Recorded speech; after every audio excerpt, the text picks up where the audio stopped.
जय हिंद। आज हम लोग देखेंगे क्लास 10th का चैप्टर नंबर 2 अम्ल क्षारक तथा लवण।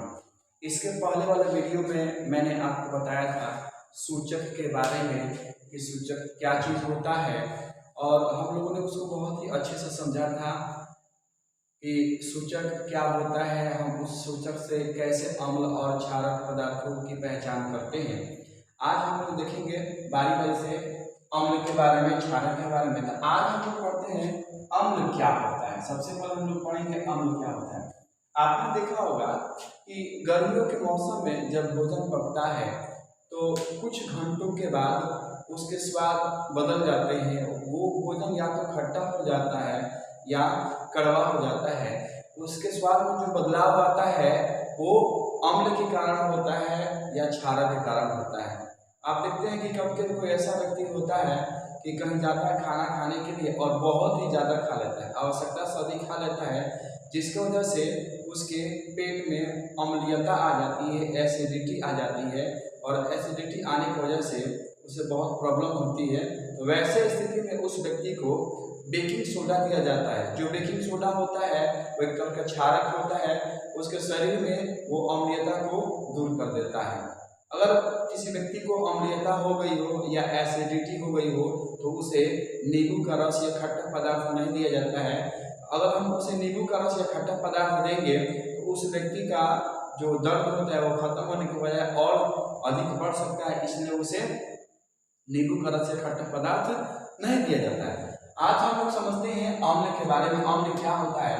तो अम्ल को अंग्रेजी में हम एसिड कहते हैं। अम्ल को अंग्रेजी में क्या कहते हैं? एसिड कहते हैं। और ये जो एसिड होता है, एसिड शब्द एसिडस से बना होता है। एसिड किससे बना होता है? एसिडस से बना होता है, और एसिडस का मतलब होता है खट्टा। एसिडस मीन्स क्या होता है? खट्टा होता है। अर्थात हम कह सकते हैं कि जो पदार्थ स्वाद में खट्टा लगता है उसे अम्ल कहते हैं। देखिए कि वह पदार्थ जो स्वाद में खट्टा होता है उसे अम्ल कहते हैं। अब जैसे नींबू को हम टेस्ट करते हैं तो नींबू का जो टेस्ट होता है वह खट्टा होता है। हम बहुत सारे फलों को खाते हैं, खासकर जो कच्चे फल होते हैं उसको खाते हैं और उसका स्वाद खट्टा होता है, समझिए उसमें अम्ल की मात्रा मौजूद है। अम्ल की मात्रा मौजूद होने की वजह से कोई भी पदार्थ खट्टा लगता है। ये जो अम्ल की जो अवस्थाएं होती है हम इसको 3 अवस्था में बांट सकते हैं कि जो अम्ल होते हैं 3 अवस्थाओं में पाए जाते हैं। पहला होता है ठोस अवस्था, यानी ठोस के रूप में कौन कौन से अम्ल होते हैं उसको हम लोग देखते हैं। तो ठोस के रूप में सबसे पहले होता है ऑक्सैलिक अम्ल होता है, उसके बाद होता है साइट्रिक अम्ल होता है, और टार्टरिक अम्ल होता है, तथा लैक्टिक अम्ल होता है। ठीक है, ऑक्सैलिक अम्ल, साइट्रिक अम्ल, टार्टरिक अम्ल और लैक्टिक अम्ल, ये जो अम्ल होता है ठोस के रूप में पाया जाता है। एग्जाम में क्वेश्चन पूछते हैं, 2-3 अम्ल दे देगा और कहता है कि बताइए इसमें कौन सा अम्ल है जो ठोस के रूप में पाया जाता है। तो इसमें से कोई भी एक ऑप्शन रहता है, आप उसको आसानी से ठीक कर सकते हैं। और उसके बाद हम देखते हैं द्रव के रूप में कौन कौन सा अम्ल पाया जाता है। तो द्रव के रूप में सल्फ्यूरिक अम्ल पाया जाता है, नाइट्रिक अम्ल पाया जाता है, और एसिटिक अम्ल पाया जाता है। यानी सल्फ्यूरिक एसिड, नाइट्रिक एसिड और एसिटिक एसिड ये द्रव के रूप में पाया जाता है। और गैस के रूप में कौन सा अम्ल पाया जाता है? तो गैस के रूप में हाइड्रोक्लोरिक अम्ल पाया जाता है, जिसको हम लोग बोलते हैं HCl। ये जो होता है ना हाइड्रोक्लोरिक अम्ल, यह गैस के रूप में पाया जाता है, और ये हमारे शरीर के अंदर होता है। हमारा जो पेट होता है ना, जिसको हम अमाशय कहते हैं, अमाशय में हाइड्रोक्लोरिक अम्ल पाया जाता है। जब हम भोजन करते हैं तो उस भोजन में जो छोटे छोटे सूक्ष्म जीव होते हैं जो हमारे शरीर को हानि पहुंचाने वाले होते हैं, उस सूक्ष्म जीव को यह मार देता है और ये हमें बीमारियों से बचाता है। साथ ही साथ आप देखे होंगे कि कभी कभी कोई व्यक्ति ऐसा होता है कि समय से खाना नहीं खाता है। सुबह का जो नाश्ता होता है 12 बजे करता है, 12 बजे का नाश्ता, 12 बजे का जो लंच होता है वो शाम को करता है। तो ऐसे व्यक्तियों के शरीर जो होते हैं ना दुबले पतले हो जाते हैं, और जब व्यक्ति सुबह में खाना नहीं खाता है तो उसके पेट में दर्द होना शुरू हो जाता है। ऐसा क्यों होता है? क्योंकि जब व्यक्ति खाना नहीं खाता है उस समय भी हमारे आमाशय में HCl का यानी हाइड्रोक्लोरिक अम्ल का स्राव होता है और ये भोजन को पचाने के लिए रहता है। जब भोजन इसे नहीं मिलता है तो जो पेट में जो मांस होते हैं उस मांस पर हमला करता है, जिस वजह से हल्का हल्का पेट में दर्द होना शुरू हो जाता है। इसीलिए कभी भी सुबह में आप बिना खाए न रहें, सुबह में कुछ न कुछ खाकर ही आप अपना काम करें, ठीक है। तो इसके बाद सब हम लोग देखने वाले हैं आगे का जो हमारा प्राकृतिक स्रोत होता है अम्ल का, वो देखेंगे। तो आइए हम लोग देखते हैं जो अम्ल का प्राकृतिक स्रोत होता है वो क्या होता है। आप इस टेबल को देखिए, एक तरफ है प्राकृतिक स्रोत और दूसरी तरफ है अम्ल। सबसे पहले हम लोग देखते हैं सिरका। जो सिरका होता है एक तरह का लिक्विड होता है। सिरका में कौन सा अम्ल पाया जाता है, तो उसमें पाया जाता है एसिटिक अम्ल। कैसा अम्ल पाया जाता है, एसिटिक अम्ल पाया जाता है। उसके बाद देखते हैं संतरा। आप संतरा देखिए होंगे, संतरा आपको खाए भी होंगे। संतरा कभी खट्टा होता है, संतरा कैसा होता है, खट्टा होता है। तो संतरा में कौन सा अम्ल पाया जाता है, तो संतरा में जो होता है वो साइट्रिक अम्ल पाया जाता है। कैसे पाया जाता है, साइट्रिक अम्ल पाया जाता है, इसलिए संतरा खट्टा लगता है। अब उसके बाद इमली। इमली के नाम सुनते हैं, कितने लोगों के मुंह में पानी आ गया होगा कि इमली नाम, अगर हम यहाँ पर इमली के नाम रखें तो कितने लोगों के मुंह में पानी आ गया होगा, ठीक है।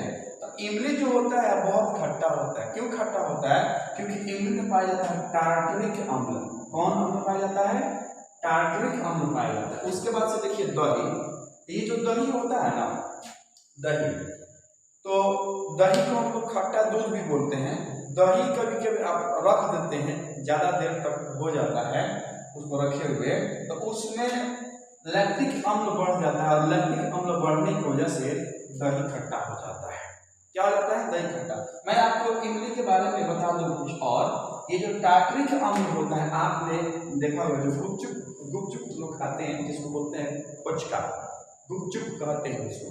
तो गुपचुप में जो पानी डाला जाता है, अगर उसको वो जो प्लेट होता है ना, अगर वो बर्तन स्टील का हो तो स्टील के बर्तन में जब उसमें पानी डाला जाता है, देखिएगा उसके चारों तरफ पीला पीला परत आ जाता है। तो लोग कहते हैं कि ये दुकान वाला इसको साफ धोया नहीं है, उसमें तो कोई गलती नहीं होता है, वो होता है इस टार्टरिक अम्ल की वजह से। टार्टरिक अम्ल की वजह से वो प्लेट के साथ अभिक्रिया करता है ये अम्ल, और उसके चारों तरफ पीला पीला परत छा जाता है। अब ये नींबू, ये जो नींबू होता है, नींबू में पाया जाता है साइट्रिक अम्ल। नींबू जो होता है ना, बड़े बड़े नींबू होते हैं, वो काफी रसदार होते हैं और उसमें साइट्रिक अम्ल पाए जाने की वजह से वो इतने खट्टे लगते हैं स्वाद में। चींटी का डंक हो गया, किसका डंक, चींटी का डंक हो गया। तो चींटी के डंक में मैथनोइक अम्ल पाया जाता है। चींटी के डंक में कौन सा अम्ल पाया जाता है, मैथनोइक अम्ल। देखिएगा जब चींटी काटती है तो वो हमारे मसल्स में इंजेक्ट कर देती है मैथनोइक अम्ल को। या नेटल का डंक हो गया, तो नेटल के डंक में पाया जाता है मैथनोइक अम्ल। जैसे हड्डा, बिरनी, ठीक है, मधुमक्खी, ये सब काटती है तो हमारे शरीर में इस अम्ल को इंजेक्ट करती है, और इंजेक्ट करते ही यह अम्ल हमारे शरीर के ब्लड से अभिक्रिया करता है, और ब्लड से अभिक्रिया करता है जिस वजह से बहुत पेन होता है। ब्लड से जब अभिक्रिया करता है ना, तो मैं आपको बता दूं उसको बोलता है कार्बन मोनोऑक्साइड गैस। और बनता है कार्बन मोनोऑक्साइड गैस बनता है, और कार्बन मोनोऑक्साइड गैस बनने की वजह से पेन होता है, दर्द होता है और सूज जाता है, फूल जाता है। तो उसके लिए हम लोग क्या करते हैं कि दर्द ना हो, फूले नहीं, तो हम लोग चूना का इस्तेमाल करते हैं या प्याज का इस्तेमाल करते हैं, क्योंकि चूना और प्याज अम्ल के प्रभाव को निरस्त कर देता है, अम्ल के प्रभाव को समाप्त कर देता है। उसके बाद आता है सेव। आप देखे होंगे सेव, तो जो सेव ग्रीन सेव होता है ना, तो ग्रीन सेव में मौलिक अम्ल पाया जाता है। कौन सा अम्ल पाया जाता है, मौलिक अम्ल, जिसकी वजह से वो खट्टा दिखाई देता है। तो इतना अम्ल के बारे में मैंने आपको बताया, आप इसके एक स्क्रीनशॉट ले लें ना हो खत्म। अब इसके बाद हम लोग देखेंगे और कि उसके बाद जो होता है ना अमरूद। अमरूद में देखिए, तो अमरूद में जो होता है ऑक्सैलिक अम्ल होता है। कभी जो अमरूद होता है ये भी स्वाद में खट्टा होता है, उसमें खट्टापन क्यों आता है, तो उसमें पाया जाता है ऑक्सैलिक अम्ल, और ऑक्सैलिक अम्ल की वजह से वो खट्टा होता है। अब देखते हैं मक्खन। मक्खन तो सब लोग खाए होंगे, मक्खन भी खट्टा होता है। ठीक है, उसका टेस्ट करके वही खट्टापन उसमें आता है। तो उसमें वो खट्टा क्यों होता है? क्योंकि इसमें पाया जाता है ब्यूटरिक अम्ल या ब्यूटेनॉइक अम्ल। मक्खन में कौन सा अम्ल पाया जाता है? ब्यूटरिक अम्ल या ब्यूटेनॉइक अम्ल उसमें पाया जाता है। चाय देखिए, चाय तो सब लोग पिए होंगे, लाल चाय है ना, एक दूध वाला चाय होता है और एक लाल चाय होता है। तो आप देखें तो जो लाल चाय होता है उसमें हल्का खट्टापन आती है। तो खट्टापन क्यों आती है? उसमें पाया जाता है टैनिक अम्ल। क्या पाया जाता है? टैनिक अम्ल। आप चाय पत्ती देखे है ना, वो जो चाय पत्ती होता है ब्लैक ब्लैक होता है, हल्का ब्राउन होता है, उसी में पाया जाता है ये वाला अम्ल, टैनिक अम्ल पाया जाता है, जिसकी वजह से वो खट्टा होता है। वसा जिसको हम लोग बोलते हैं फैट, क्या कहते हैं? फैट, हिंदी में चर्बी भी कहते हैं। अब देखिए कितने लोग वसा का मतलब समझते हैं तेल। वसा का मतलब देखिए, वसा को हम तेल कब कहते हैं? जब या इसका जो टेम्परेचर हो 60% या 60 डिग्री से ऊपर होता है तो उसको हम लोग बोलते हैं तेल, और जब 60 डिग्री से कम होता है तो उसको हम लोग बोलते हैं फैट या वसा कहते हैं। इसमें पाया जाता है एस्टियरिक अम्ल। वसा में कौन सा अम्ल पाया जाता है?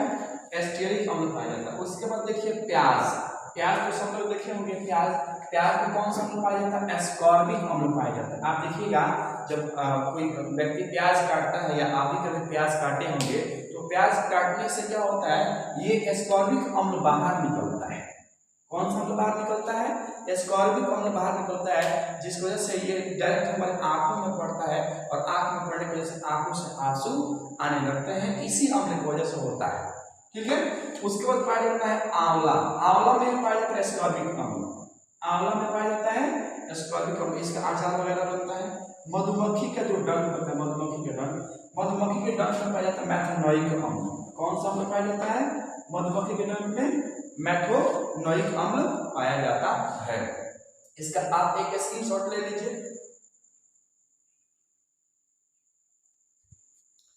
अब हम लोग देख रहे हैं कि शक्ति के आधार पर अम्ल के प्रकार। शक्ति के आधार पर अम्ल के प्रकार। तो शक्ति के आधार पर अम्ल को दो भागों में बांटा गया। पहला होता है प्रबल अम्ल और दूसरा होता है दुर्बल अम्ल। प्रबल अम्ल को बोलते हैं स्ट्रॉन्ग एसिड और दुर्बल अम्ल को बोलते हैं वीक एसिड। प्रबल अम्ल क्या होता है? तो वैसा अम्ल जो जल में पूरी तरह से आयनित हो जाता है, अपने आयनों में टूट जाता है, उसे प्रबल अम्ल कहा जाता है। जैसे हाइड्रोक्लोरिक एसिड, जब हाइड्रोक्लोरिक एसिड को हम जल के साथ अभिक्रिया करवाते हैं तो ये अपने आयनों में टूट जाता है, यानी हाइड्रोजन अलग हो जाता है, क्लोरीन अलग हो जाता है, अपने आयनों में टूट जाता है। सल्फ्यूरिक एसिड H2SO4, जब हम इसकी अभिक्रिया जल के साथ करवाते हैं तो यह भी अपने आयनों में पूर्णतः टूट जाता है। हाइड्रोजन, ये जो हाइड्रोजन होता है ये हाइड्रोजन अलग होता है और ये जो सल्फेट होता है ये अलग हो जाता है। ठीक उसी तरह से ये जो नाइट्रिक एसिड है HNO3, इसको हम जल के साथ अभिक्रिया कराते हैं तो यह अपने आयनों में पूर्णतः टूट जाता है, अलग अलग हो जाता है, यानी प्लस और माइनस आयनों में ये टूट जाता है, इसलिए इसे कहा जाता है प्रबल अम्ल। ठीक है, अब हम देखते हैं प्रबल अम्ल का कुछ उपयोग। जैसे ये जो HCl होता है ये हमारे पेट में पाया जाता है। सल्फ्यूरिक अम्ल H2SO4, इसका प्रयोग और नाइट्रिक एसिड, इसका प्रयोग बैटरी वगैरह में किया जाता है। आप देखते हैं कभी कभी जो एसिड अटैक होता है, एसिड हमला होता है, तो उसमें इन अम्लों का प्रयोग किया जाता है। ये जो होते हैं ना बहुत खतरनाक होते हैं, जब ये हमारे स्किन पे पड़ते हैं तो तुरंत स्किन को जला देते हैं, चमड़े को जला देते हैं। एसिड अटैक में इसी का प्रयोग होता है। अब आता है दुर्बल अम्ल। दुर्बल अम्ल क्या होता है? जो अम्ल जब पूर्णतः आयनित नहीं होता है, अर्थात अपने आयनों में नहीं टूटता है, उसे हम लोग बोलते हैं दुर्बल अम्ल, यानी दुर्बल अम्ल यानी वीक एसिड कहते हैं इसको। जैसे हो गया कार्बोनिक अम्ल हो गया, एसिटिक अम्ल हो गया, फॉर्मिक अम्ल हो गया, etc। और बहुत सारे अम्ल हैं जो दुर्बल अम्ल हैं, ये अपने आयनों में नहीं टूटते हैं। जब इनकी अभिक्रिया जल के साथ कराया जाता है तो हाइड्रोजन इनसे पूर्णतः अलग नहीं होता है, आंशिक रूप से अलग होता है। आंशिक रूप का मतलब होता है थोड़ा सा अलग होता है, इसलिए यह कहा जाता है वीक एसिड। और ये जो अम्ल होते हैं ना, जैसे कि फलों में पाया जाता है, ठीक है, और भी खाने वाले पदार्थ हैं उनमें ये अम्ल पाया जाता है। तो अम्ल दो तरह से पाया जाता है, एक होता है कार्बनिक अम्ल होता है, दूसरा होता है अकार्बनिक अम्ल।